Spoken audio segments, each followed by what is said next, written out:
if it's working for your students, okay? It's not for you to indulge yourself in your own hobby. It's to allow a student to learn about something. So if it's all about you, it's probably not going to work, right? Make sure that it's about the kids and them learning photography. But yeah, I just love these opportunities. So we are going to be able to do that. And it's not, you don't have to. None of this is mandated. This is just for your passion, to support your love if you have that and you want to share it with students. These courses, they are mapped out in Apex. Removals have been done, so you can still teach those Apex versions. Or you can do your Google Classroom music class. Financial Lit, you can use Next Gen curriculum for that. That one is, there's a link in there for that. So your alternatives can be completely taught off of Apex. You've got to provide, you know, a map, a syllabus like I was describing earlier. And that's why I said John has a really nice syllabus that follows the art standards and that has lessons to do for his art class. So, Ritu, what were you going to ask? I would like, some of these take psychology, sociology, are those still going to be available to us? Yeah. Geography? Yeah. Yeah. Yeah, there's a lot of those other courses, like multicultural, those are all their stuff. Yep. Yep. So you just have to, if you do that, make your own course map, show it to Emily and I and your administrative team, and we'll make sure we have to work with you, okay? But you're going to be able to do that for after, you know, that final approval, which I already know, directors already know if you're doing that, and they already support it, so it shouldn't be a real formal approval process. Okay. I'm jumping around a little bit here. My slides don't feel like they're in order. Okay.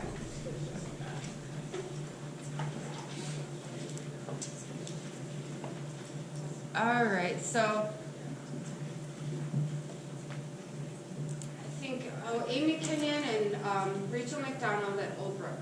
Okay, those two teachers made a course when we went into COVID the year before called Technology and Study Skills. Who remembers Technology and Study Skills or taught it at their school? A few people. Okay, yeah, FD and Old Brook, right, the two schools that generated it.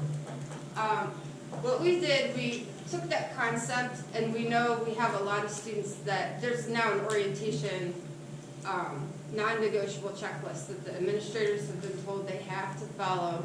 That came from Larry Burt and Karen Wachter. You have to provide all students that come to your school this orientation, and there's a checklist. Some of those things on there are like Apex orientation, right? So we already know we've given this half credit for technology and study skills.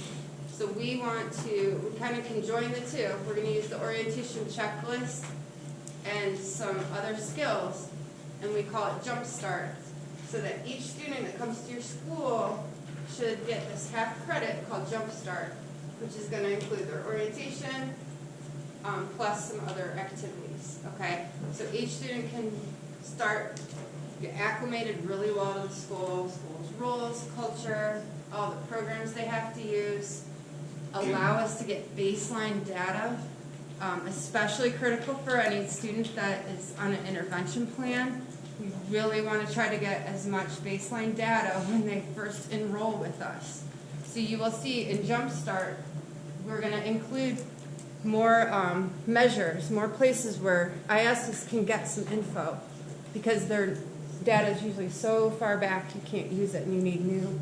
Cherry spoke to that, and I don't know if you want to explain that to them. I'm stumbling, but does that make sense? Okay, so we've got to there's some changes. It's harder to just get ETRs renewed with old data. We need more current data to be, I don't know, compliant, right? Yep. Is STAR included in this parts of this, or are you going to include STAR? You know what? You're moving on, Ritu. Okay, I'll show that one. STAR, I think the STAR, and this doesn't have the orientation checklist the admin's got, I think it's on that one. But Yeah. STAR's definitely part of it. Okay. It's on the first original, where it says meet with your AD. This is like the addition, Okay. but STAR is definitely All right, I was just checking. still part of it. Yep, Part of yep, it, definitely still part of it. So these are like the components that we want to add in to give the students a nice jump start half credit. We know that it's really helpful for students to feel success early in our schools. It drives their attendance if they can sort of see that, oh, this school, I actually might be able to do this here. And build a little confidence kind of in the beginning. So a course like this, getting a half credit in your first week or two, and really showing the kid, I want it to be a very enriched experience, right? We want them to learn about all the cool stuff they might get to do in their classrooms, get exposed to Desmos. And those orange ones are like optional. So you guys can just help work with the owner of the class at your school and help integrate some of those lessons for your kids. The green ones, we want to make sure those are required. The orange ones are just like suggested, and we want you to do at least like 3 of those. But the green ones, we have to do, okay?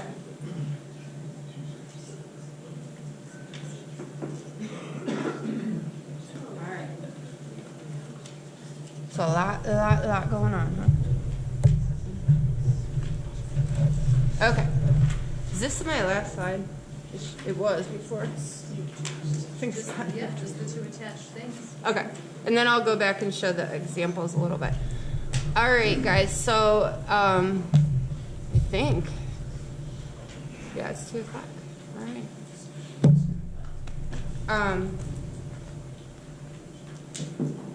This is like kind of the last finale slide, just an update on some dates. But after I show this, I'll go back and show you some of those examples. And then, Emily, I might need your help pulling up the parking lot. So after this, I'll give you guys 5 minutes, and then you can come back. We'll look at the parking lot, and then you can be on your merry way, or you can hang out with each other, which I encourage if you want to get to know each other. So when you see your Apex courses, you're going to see, and you probably already saw this. Do they have a new label that says do not enroll in front of all your old classes? Is it an Apex in the drop down? Okay. In the drop down, your classes that you use this year now have a do not enroll tag attached to the front of them. Okay. Right now, the students are working in them. They can finish those classes until they're done. They can finish them in August. They can finish them in September. But we're not going to enroll students into them. We're going to enroll them into the new master courses, okay? Once they're done, and that's kind of the ADs and the directors, I'm working with them on the whole archiving process, but just know that you want to get your kids, try to encourage them to get through those do not enroll classes, and then once they're done and all the kids are done, the school will archive all those records and then everyone will be switched over. But anyone who enrolls after, honestly, July 1st can be put into the new class because we already have them ready to go. Almost, except to get teachers assigned to them. But once we do that, they're ready to go, ready to enroll students into. So that's kind of like what's going on with your Apex. You shouldn't have to choose for a bunch of individual grades. We don't really want to have to do that. So Apex suggested just to let them finish those, and that's going to make your data most clean, and I liked their recommendation, so that's what we're going with. The lesson banks, like we kind of showed you, we're going to try to get those built. Someone at each school will kind of have to do that, so Emily and I will figure out and get that put into your shared drive so you can start building, like, backloading in your lesson log. If you want to use alternatives, you'll have access to that. You'll have access to your new Apex classes. If you want to add instructions to your custom spots, your purpose points, just kind of wrap your brain around that. It might give you a place where you have some creativity, right? You know that you've got that set of points maybe every day in your classroom. There's a way to earn some of those points. I would. I'd embed maybe 3 or 4 similar processes that I do every day that kids can earn those points through. You know, maybe every Wednesday it's vocab, maybe every Tuesday and Thursday it's I Excel for 10 minutes in my math classroom. But I would probably come up with 3 or 4 ways I would always use them and be real clear with our students when they come in. You know, but that's a place where you can be really creative and embedding practices like providing feedback to students, making them to provide feedback to you and giving them points. Those are like some of the best teaching things we can do, right? But we don't do much. So the resource updates. This one is going to be available as soon as we get that info straightened out and sent to you. But Edpuzzle is almost basically live. Kahoot, we're working on getting it set up, and then, you know, hopefully by August you'll have access to all these. But we're trying to get these by July. And then the PD, most of them are things that most of you could probably train me on. Edpuzzle and Kahoot for sure. But there is some web training and some resources. We will probably do like a call for this one for 2 hours for IXL, but there's going to be some PD coming for them. Just expect it in August. It's not going to be during in-service week. We have too much to cover. But we will have basically web onboardings for each of those elements in August, and it'll just be based on when we get them set up, and there's a lot of it. And if you have any questions? Yeah. Yeah, no one will be in July, that's just when we get it. Sorry, I heard you, Mr. Remsen. I have really good ears, you know that? So he's like, I won't be there in July. You don't have to be there, it's just when we hopefully get access from you. So, all right. I want to show you because I had the departments share these lessons, and I didn't want it to go to waste. So in here in these slides, wow, English has one for every course and many points. Science lab. So, how about Patrick? Show them your best one here, okay? This will be a 30-second performance.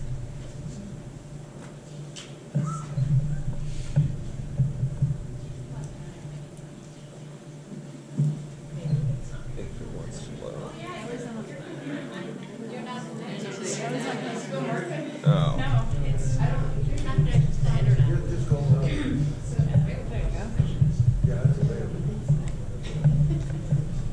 Well, it's strange.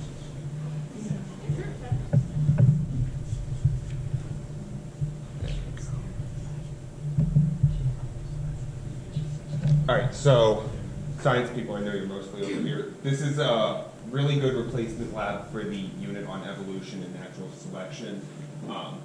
And it's interactive because the students will get to, oh, the last page didn't show up on here. I'll fix the link. Hold on, I have it with that back. All right, so the last page, they get to go through and basically map out generations of worms using dice. The directions are totally on the front, but it's a little bit more interactive for them than anything that Apex is going to provide. And again, it matches with that evolution unit. So if you want to use this, you would just put in comments like evolution lab, use the driftworm genetic drift simulation, and then after they finish the actual simulation of it, they will go through in this middle section, and they're basically going to do a typical post-lab. A lot of the post-lab questions are going to come from this pre-reading page right here, So that way the students don't actually have to go anywhere to look anything up. Most of the information is going to be found right on the first page, and then they're going to analyze their results from the last page. So it's a perfect, quick, easy lab. Doesn't take them more than much like 20 minutes to get through it, and it's a better replacement for that lab that's in that unit for Apex. And Patrick, it seems like you could even do that with Yeah.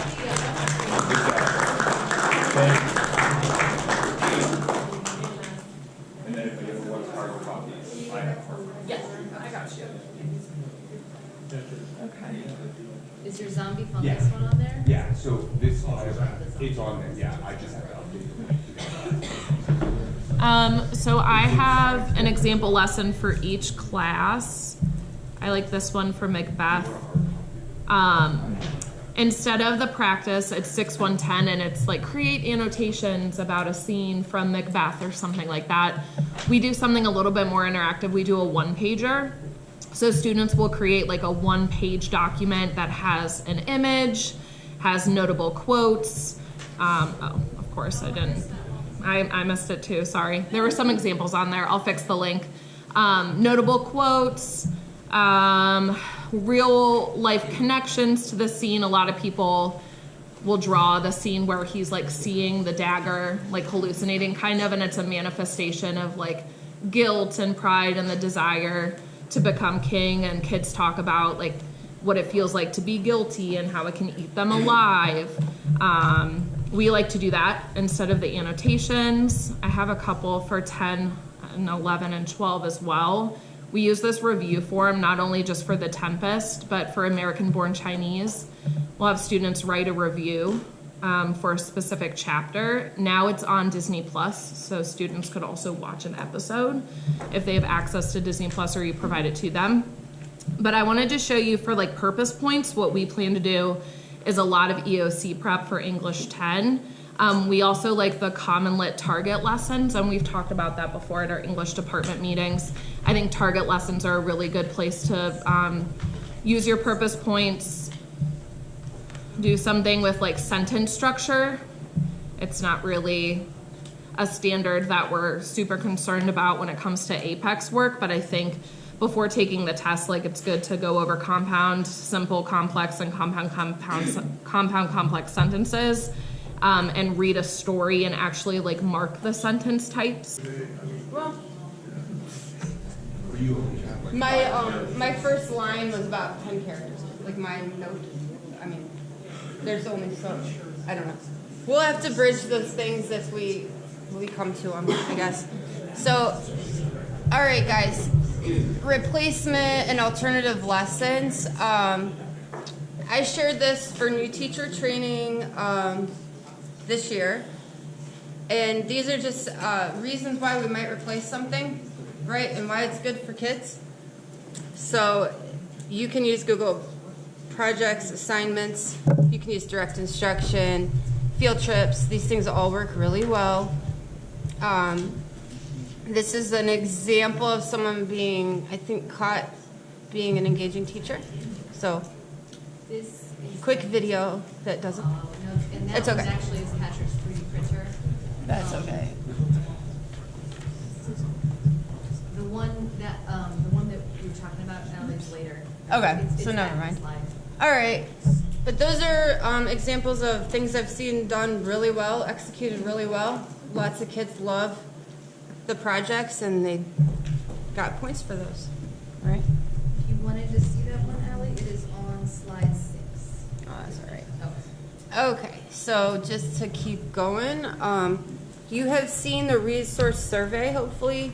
If you didn't receive a resource survey, please email Allie or Emily so we can send it to you, or ask one of your teachers to share it with you. But we did send out a survey with the resources that we're going to provide for you, and optional resources if you want to request us to try to purchase it for you. Okay? We've already gotten a lot of submissions, so that's pretty cool. But these resources are provided by Promokma, and they are purchased for all schools. We will be giving, like, you're just gonna have to bear with us with the onboarding with each one, but we do know Ed Puzzle, it just came through, so very soon you guys will have access to your Ed Puzzle premium account, which is really awesome, and hopefully maybe a training for that, like a training call.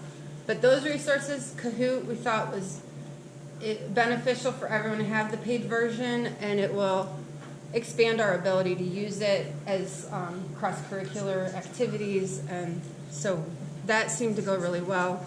But we wanted a few things that everyone had that we know worked really well, that you wouldn't have to ask for, and then that you guys can now collaborate using, okay? Someone who's awesome at Kahoot, Mr. Robinson loves it.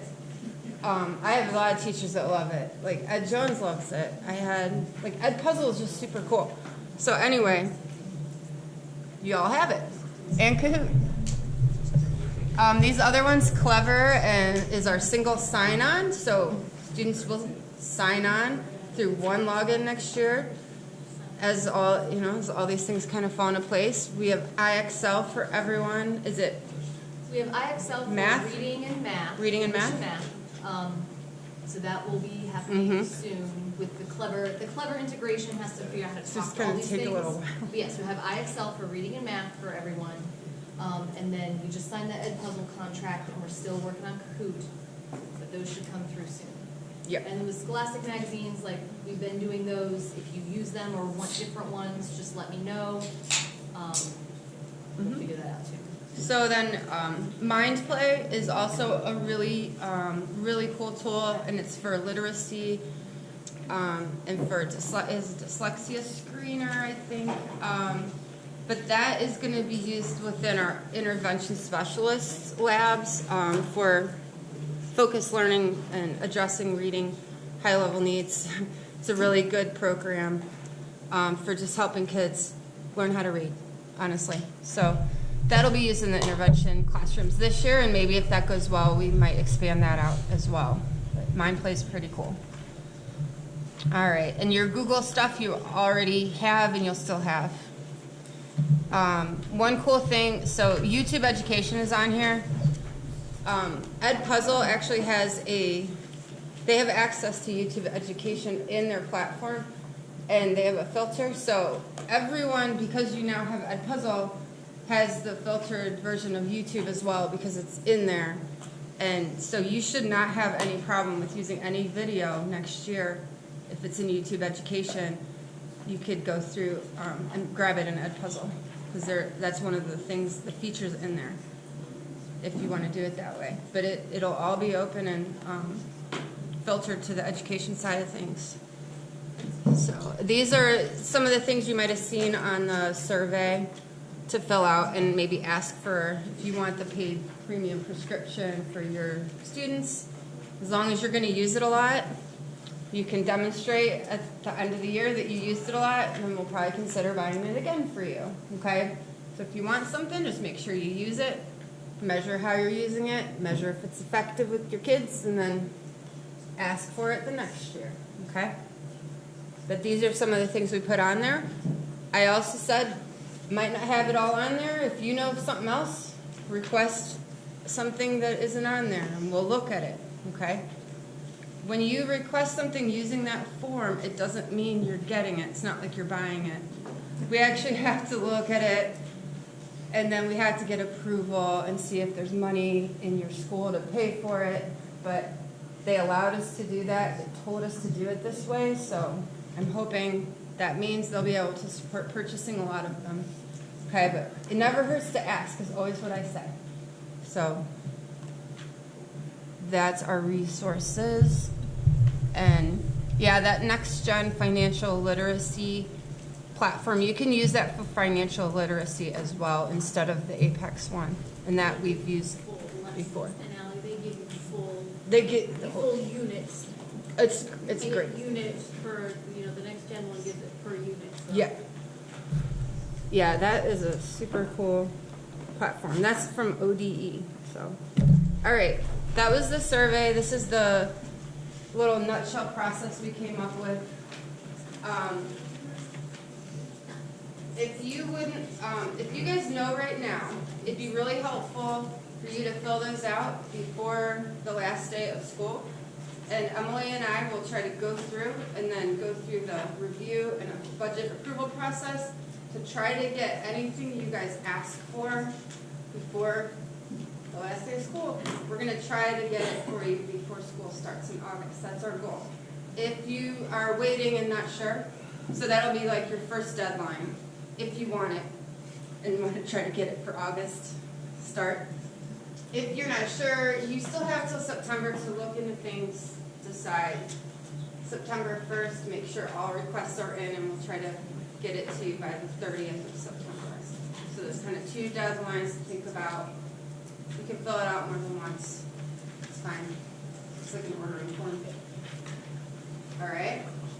And just like I said, we'll do this once a year now with our resources.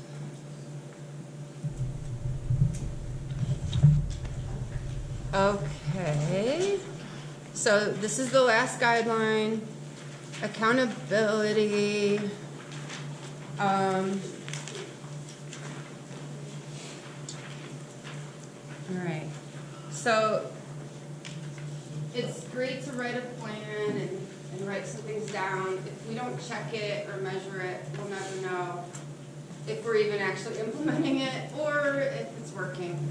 So we have to have measures of accountability built in. A big part of that is just the teacher walkthrough tool. Our directors actually helped develop a new tool that they're going to use next year. It's attached in these slides, so I'll show that to you.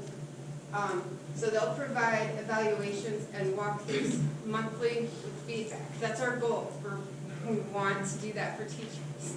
We know that's really hard with personnel sometimes, but we know that is the only way to address these things on a regular basis. Help you guys get feedback, hear from you, and help you grow and help you implement the program. We're going to hold 2 academic audits, and I don't like the word audit because it just sounds so negative, but it's really just a check, like accounting, right? We're just checking and making sure everything's right. We're going to do them twice a year just to see how things are going. Okay, so we'll run a report and make sure all the apex points are still the same. That's the easy check, right? Make sure no one changed a point. If we see someone did something, we might talk to them, work through that. But this whole process is not an I gotcha. This is not going to be like, oh my gosh, all these people are fired, they're not doing anything. None of this information is going to be for any of that, for a personal evaluation. It's for us to check the plan, for you guys to give us feedback if we need to tweak it. It's brand new. And if we see something weird, we might talk to you and work it out. But there's never going to be some global, like, you got red on your audit. Fix it. Like, that's not the way I ever approach anything. So hopefully it doesn't freak you out. But no, do things with fidelity. We're going to check it. Like I said, we can't check every lesson, but we'll spot check. Okay? So we will probably go through. This hasn't been published or produced. Like, it's produced. It's not published or edited yet by the admin team. But this audit form, I'll show it to you in August, what's on it. Okay? But it's just going to be some checks on what you saw in the guidelines. Okay? We might check like one I comment section from each teacher at the school. For example, just pick one kid, check their science. Just one from each. It'll be, like I said, spot check. Data monitoring. So again, we'll also hold each other accountable by meeting and talking about data. We're going to look at so this data time in class, if we are all using Apex, I can probably pull it globally and no one has to do that themselves.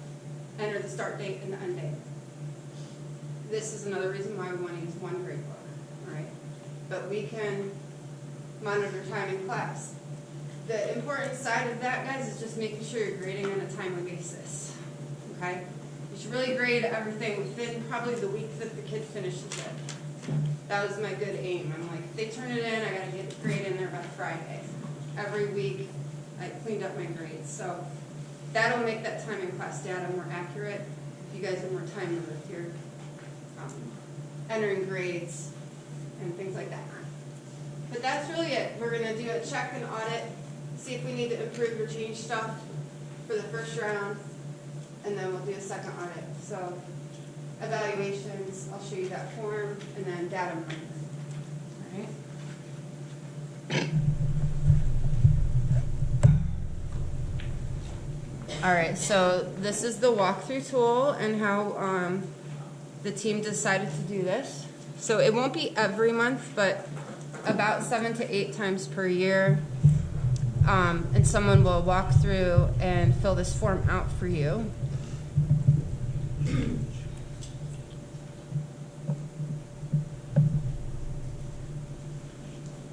doesn't like my forms. I think it's right here anyway. Haha. So the link didn't work, but I don't need it. Okay. This is the form. So I'll check it. You just put your school. The observer is going to be your director or your AD, and if they decide there's other people that they feel are appropriate, they will add other people to your evaluator team at your school. Allie and Emily are options, and the directors can call on us to do these at your schools for you guys. So I love doing them, so I hope I get to do them at all your schools. So I just think they're so fun. All right, I love getting these things. I'm like hungry for feedback, I think, too much. All right, so just as the date, this is the nitty gritty. So student engagement, how many kids are in the classroom, who's actively engaged in learning, how many are off task. And this is driven from a lot of tools, but a lot of OTES is sprinkled throughout this. A lot of these categories are still the same teacher categories we've always had. Environment, classroom environment, focus for learning. So do you guys want me to read through all these or just? No. I don't, okay. You've probably seen similar things. I just really want you to know what people are looking for so you can do well and strive for that. So look at it, okay, and know that people will be checking if all goes well. And we have enough people on the team this year, we'll be hopefully beefing up our evaluation system. We didn't have much of one this year. It wasn't very consistent. So, all right. Now it worked. Oh, that's the other one. Okay. So that's that comment at the bottom. ADs, directors, coaches, we can do them. And then if the director feels that there's like a lead teacher or master teacher that's a good person to do evaluations, then they will call upon them to help at that school as well. Okay? That's director discretion. All right. So elective course offerings, and John Whitman's here, and he's been waiting. And we haven't talked about art or music or fun things at all yet, so this is your time to shine, John. He's our art teacher. Yay, stand up, John. John's done a lot of visual art, really cool like art projects. If you go to Towpath, you see John all over the school. He made a bulletin board for me when we worked together. Like, I remember, he's just so innovative. So, great example of what you can do with a class and introduce students to something that they might get interested in and they might not know yet that they even know that they like it. But art, fine arts, music, these other courses that we don't talk about a lot. This is a whole section to me of that whole child puzzle that I think we all kind of thought about. Let's think about these interests. Because, I mean, to me, a hobby is your way out of anything. Nature is my way out of any trouble I've ever had, gardening, right? Your hobby is always what keeps you sane, keeps you grounded. So I always feel like if we could introduce these kids to something that they just love and grab onto, And if we don't even give them a chance to see that stuff, what are we doing? We're not giving them even an opportunity to tap into something they might not know they have. So I'm like super passionate about vamping up if you have the energy and the time. Your art, like Noelle came in, she's like, I want to do a photography class. I'm like, let's try it. Let's do it. Make your Google Classroom, okay? So we're going to be really free and open with music, art, photography. We want you to do that if it's your thing. If you think your